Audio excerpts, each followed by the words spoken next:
I am very happy to be here with all of you after such a long time. It's like, for me, it's like homecoming. I am very thankful to Nandini ji for calling me here so that I have an opportunity to see you all, meet you all after such a long time.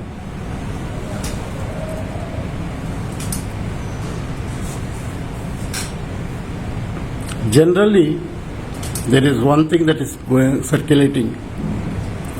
After 10 years, justice delayed but justice given. In this context, I would like to say a few words. As an academic, what I have lost in the last 10 years cannot be given back to me. Who will give it back to me? I am not asking for the years that are lost.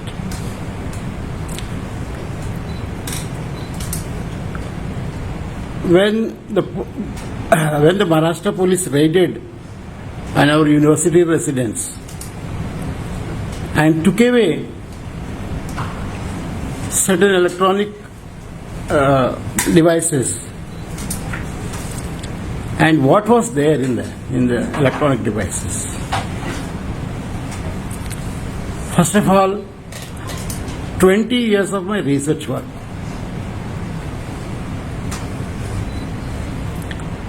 And that was like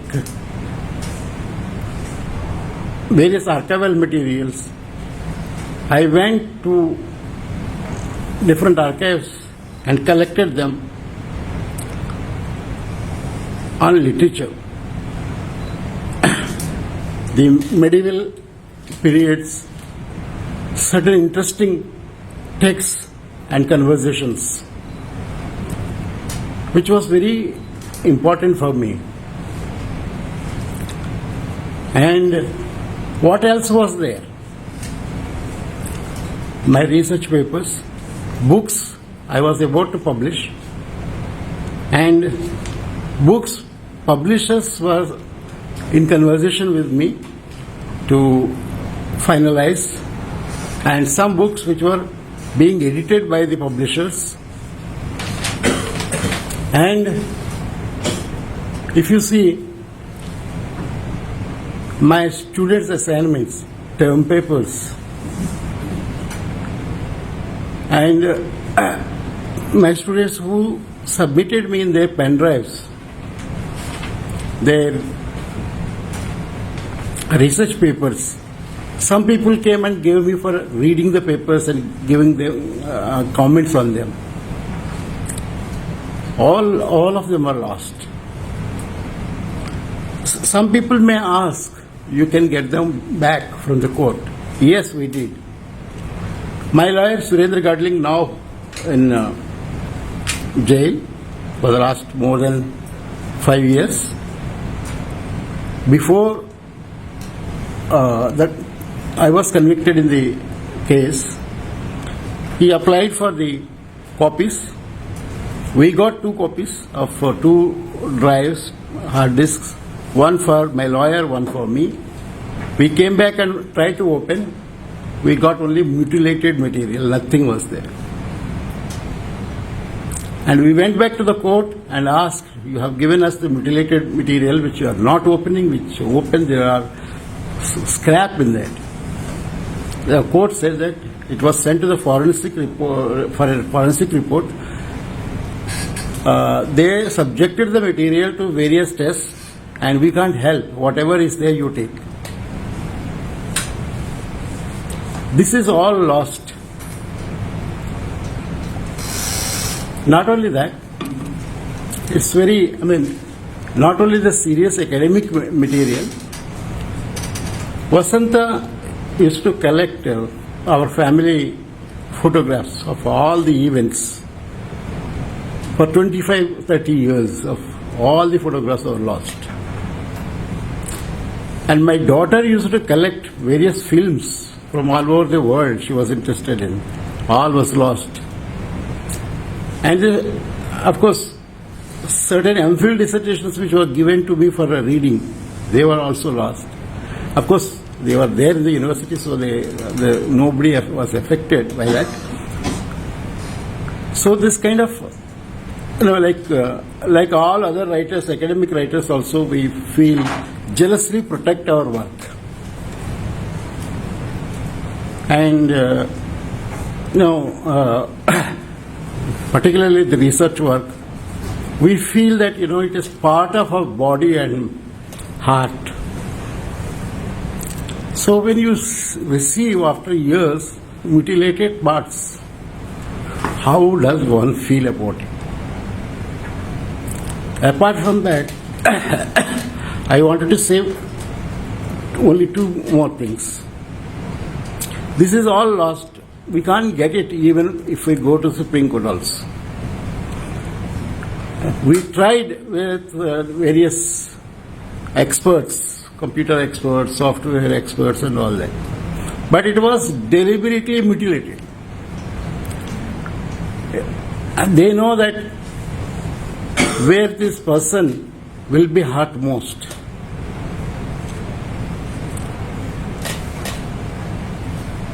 And if you see,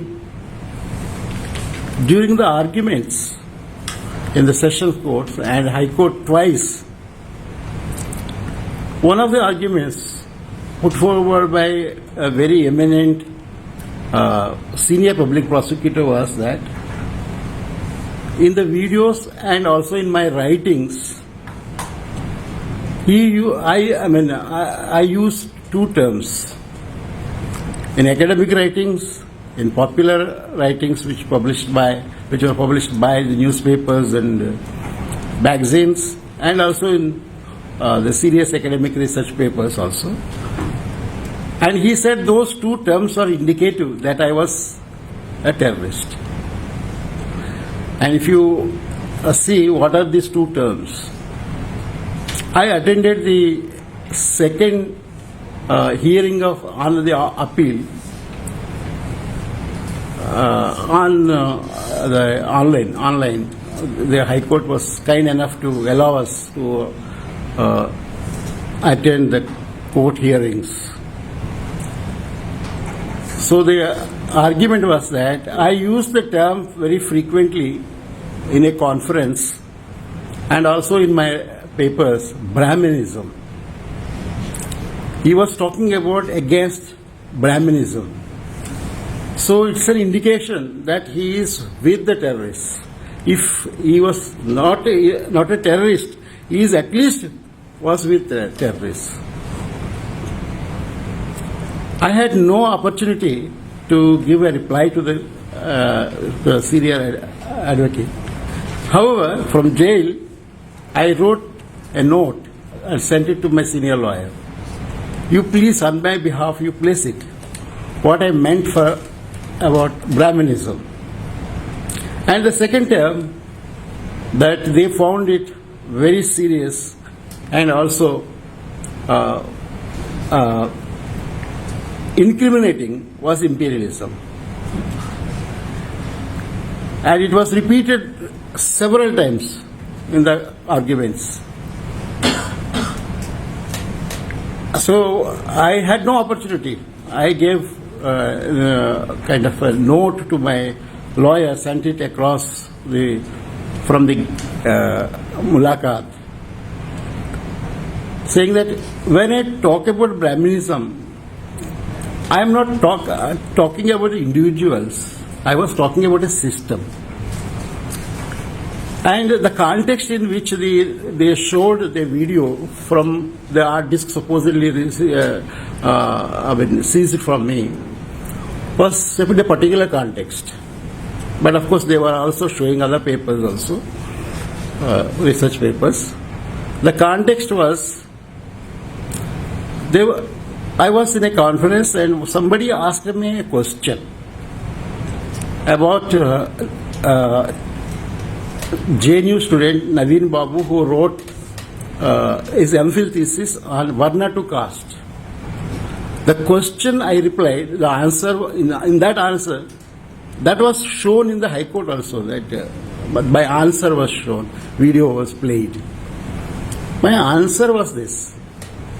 In that entire, if they showed the entire answer, it was actually, the prosecution was playing on the minds of the judges. You know, like, if the judges are Brahmins, they should be prejudiced. You say, like, this man is talking against Brahminism. That answer was like, the question was, when was that as Brahminism as an institution emerged, and whether that was like during that period, Varna system changed into caste system. Is that the period when Brahminism? So I answered that, and I wanted to say, you know, like, we are not talking about individual Brahmins. It was about an institution that has worked as a caste system within the caste system. But of course, there was no opportunity, and the lawyers did not find it important to clarify before the judges. And about imperialism,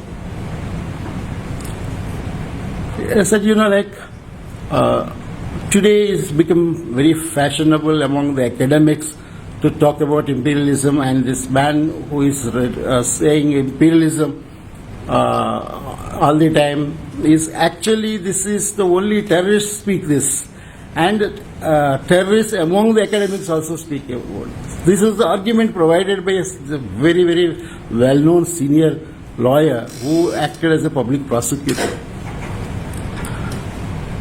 And you know, like, when we lose the 10 years of our tenure and lose all the work that we have done as teacher, as a researcher, now after 10 years when I am out from jail, it is like, my feeling is like, I lost a person very close to my heart in my family. I mean, the entire work that I could come and see and check again and see, that is not there. So I would conclude this few remarks. I'm sure it's not only me that affected by this kind of, you know, we are talking about academic freedom today, and I don't know, like, even during emergency, if it was done to the academics like this. And you know, after my arrest and conviction, I have never left, even in jail, my work. I continue to teach in the jail, even though jail authorities try to prevent. And I am very to share with you today that some Adivasi boys who did not know alphabet even in Hindi or in English, they passed out from IGNOU courses and they took degrees. In the 7 years, I continue to read and write in my field. At least I hope to publish now what I have done in jail in my own field of my research. So I have at least one feeling that I defeated the jail term by continuing with my academic work. Thanks a lot.